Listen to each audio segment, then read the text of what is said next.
Hello, everyone. Welcome to Scott Reviews Things in 4.5 minutes. This review is kind of a solemn review. The day I'm taping this, I just realized that it's been 1 year since my favorite baseball player that I knew growing up died, and that was Rusty Staub. So this is going to be a 4.5 minute review on Rusty Staub. That's why I have the Expos hat on. That's why I have the Tigers. Maybe we can get that down there. See that? There we go, Staub. This is the number he wore when he was in Detroit. I discovered him in 1976 when he was traded to Detroit. I was 8 at the time, and for some reason, I don't know, he just clicked with me. And for the next 3 years when he was in Detroit, he was my favorite player. I watched him. We had the local, so whenever a Tiger game was on, I was always there. Whenever he got a hit, I was excited. Whenever he went 0 for 4, I wasn't. And what really got me was his second year with the Tigers. He became their designated hitter, and he played every single game, 162 games. He was their designated hitter.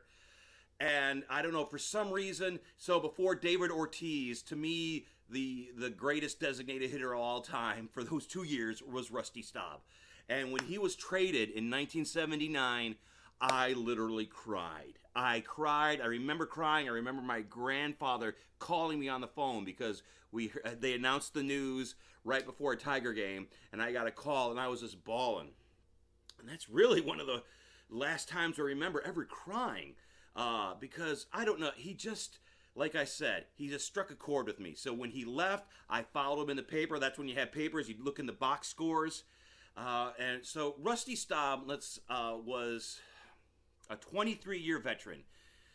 He started with the Colt 45s, then he went to the Expos, then he went to the Mets, then he went to the Tigers, then he went back to the Expos, then he went to the Rangers, and then he went back to the Expos, and then he went back to the Mets. So he was truly a journeyman baseball player. He's the kind of guy that would just go out every day and just grind it out. And as the older he got, you know, he started off playing outfield, and then he went to first base, and then he was a designated hitter. He wasn't a very agile man, and so the older he became, I want to say he just took the roles that were given to him. At one time, he was a big baseball star, Le Grand Orange in Montreal. He was a big baseball, but at the end, he was on the bench, and he became a pinch hitter, and he actually became one of the greatest pinch hitters in baseball history. He has a streak of like eight in a row, 8 straight hits in a row. But I just don't want to concentrate on the Rusty Staub, the player. Just a couple more things. He's only one of 4 people in Major League history to hit a home run before 19 and after 40. He has 500 hits with 4 different teams. Those are just some of the things he did on the field. Off the field, he was just as prolific off the field. He was a gourmet chef off the field. He had a restaurant in New York for some time. He's also a big philanthropist. He put a ton of charities together for firemen, feeding the hungry, feeding the poor.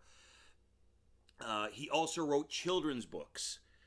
So he was not just a baseball player. He was a baseball player, and he was much more. He's one of the people that you want to strive to be in life, because anytime you see somebody talk about him, especially after his death, nothing but good things to say. He was a solid teammate. He was a solid friend.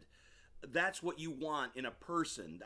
Maybe that's why I could just sense that about him, sense something good about him, and he was just he just encompassed life. He just